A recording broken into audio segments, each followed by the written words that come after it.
Europe 1. Culture Média sur Europe 1 et Thomas Hill. Ce matin, nous sommes en compagnie d'Éric Antoine, jury. Et évidemment, de la France a un incroyable talent, mais pas que. Et alors, Éric Antoine, il faut quand même qu'on parle de votre grosse boulette. La boulette. Vous avez dit en interview qu'on vous a proposé d'animer La France a un incroyable talent, que vous seriez ravi d'animer cette émission un jour. Ça n'a pas dû beaucoup plaire à Karine Le Marchand. Alors déjà, Thomas, en fait, j'ai dit qu'au début, avant d'être juré, c'est donc il faut remettre. C'est ça qui est génial, c'est que c'est en fait toute une phrase a un contexte. Donc si tu prends juste une phrase, ça n'a plus de sens.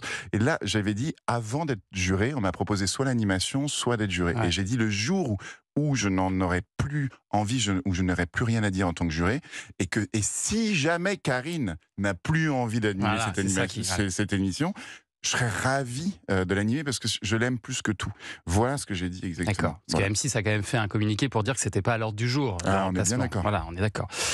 En attendant que vous présentiez la saison suivante, revenons. Je vous adore. Revenons C'est sur celle qui vraiment vient de commencer. le glissement éthique de la presse de manière Non, générale. je plaisante évidemment. Avec pas mal de petits changements. Ouais. Cette année, notamment l'arrivée d'un Platinum Buzzer. Yes, Alors expliquez-nous Popo. comment ça fonctionne ça. Eh bien, il y avait le Golden Buzzer qui précédemment envoyé en finale, maintenant il envoie en demi-finale, puisqu'on a rajouté des quarts de finale, ce qui n'était pas le cas aussi avant. Ouais. Donc, nouveauté, il y a des quarts de finale. Et le seul buzzer qui envoie en finale est un seul artiste, ça sera le Platinum. Et il faut que les 4 jurés soient d'accord en même temps et appuient tous les 4 sur le Golden Buzzer pour envoyer cet artiste vers la finale. Vous Donc, n'allez pas vous concerter avant, vous décidez d'y aller ou de ne pas y aller. alors, en fait, souvent, ça se fait comme ça. C'est-à-dire que pour les Golden Buzzer, on a tous une oreillette et on prévient la productrice que cet artiste, on veut le Golden Buzzer. Et D'accord. donc, la productrice, si jamais un autre veut le Golden Buzzer, ce qui arrive parfois, la productrice lui dit ben non, tu sais, Hélène veut déjà le faire, Ouais. donc ça sera le sien et c'est tout. Donc ça, c'est ce qui se passait avant. Au jour d'aujourd'hui, donc Hélène a envie de Golden Buzzer, je dis ben moi aussi j'ai envie. Si jamais les 2 autres ont envie, ils préviennent aussi la productrice. Ouais. Et là, la productrice nous dit bah vous avez tous les 4 envie, donc on y va. D'accord. Voilà. Et alors, il y a aussi l'arrivée de la youtubeuse Juju Fitcat. Ouais. C'est une autre nouveauté de cette saison. Ouais, ouais. Dans Incroyable Talent, ça continue. Et il faut bien dire qu'on a découvert une animatrice assez à l'aise dans Je l'exercice. suis tout Elle a à fait convaincu d'accord tout le avec monde. vous. Ouais, tout à fait d'accord avec vous. Je trouve qu'elle est très fluide. Elle est assez brillante, cette Ouais. femme. Je trouve. En fait, je dis assez. Je sais pas pourquoi j'ai utilisé cet adjectif. Non, Très vrai. elle Ouais, est ouais. vraiment brillante. Elle est intelligente. Elle l'avait a de montré l'empathie. déjà Oui, dans sur Les Traîtres, évidemment. elle a gagné. Et c'est pas pour rien. Elle a été excellente comédienne dans ce jeu où elle s'est servie à chaque fois de sa peine, de ses souffrances pour pouvoir avancer plus loin. Et là, j'ai trouvé drôle.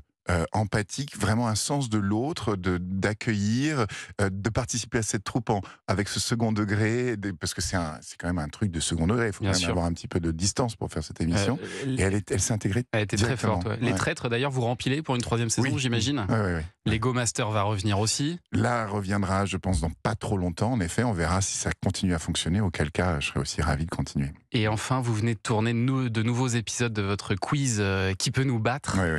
avec des visages d'M6 qui tentent de battre des candidats, C'est encore ça. une fois. On va le tourner, pour vous dire la vérité. Vous allez C'est le dans tourner les 2-3 semaines qui viennent. Et alors, est-ce que vous avez d'autres projets ou est-ce que ça vous suffit pour l'instant? Ça me suffit, mais j'en ai quand même d'autres. C'est vrai. Qu'est-ce que Oui. vous allez faire? Écoutez, sur Traître, on essaye de renouveler un petit peu aussi l'idée d'avancer sur des choses. On travaille aussi sur des projets digitaux parce que Sisplay nous semble être un peu l'avenir. Je travaille aussi sur des projets de jeux. Et puis, moi j'ai un rêve, mais j'ai un rêve depuis toujours, c'est l'infotainment. Je trouve que c'est l'émission qui manque. Vous savez, c'est ces émissions d'accueil. On a vraiment des invités culturels, Un talk show. médiatiques, un talk show que Ouais. j'aimerais bien co-animer. C'est vraiment quelque chose. Bon, c'est pas à l'ordre du jour, mais c'est quelque chose sur lequel je travaille depuis longtemps. Et la scène? Et la scène, alors là, pour le coup, ça, je peux vous en parler à cœur ouvert et à visage découvert, parce que j'ai écrit l'adaptation d'un roman qui s'appelle Quelqu'un à qui parler, avec l'auteur qui s'appelle Cyril Massarotto. Et ça, on est vraiment rentré dans la production et ça sera pour soit septembre 2024, soit janvier 2025. Et c'est une très jolie histoire d'un quarantenaire esselé et comment il part de cette solitude dans ce monde un petit peu écrasant et comment il retrouve la joie de vivre. C'est autobiographique ou pas du tout? Il y a toujours quand t'écris, il y a toujours une petite partie, il y a toujours une partie de toi, mais non, moi je me sens très chanceux et très heureux sur cette. Un très tout dernier privilégié. petit mot sur une association dont vous êtes le parrain qui a fêté ses 10 ans en septembre, Magie à l'hôpital, parce que j'ai eu l'occasion de les voir redonner le sourire à des enfants. Mm. Et il faut dire que ces sourires, ils aident aussi à la guérison. C'est pour ça que vous Oui. les suivez depuis 10 ans. Alors en fait, je suis parrain d'une association qui s'appelle Ria pour Guéric depuis plus de 20 ans, donc bien avant ma notoriété. Magie à l'hôpital depuis 10 ans. Je travaille aussi auprès d'L214, de Good Planet, du Lobby des consciences. Donc le travail associatif pour moi est vraiment essentiel et c'est une part importante de mon agenda et de mon temps et de mon cœur et de mon énergie. Et Magie à l'hôpital, c'est donc des visites dans les hôpitaux, mais aussi sortir les familles, les patients et aussi les soignants et les amener des réalisations de rêves.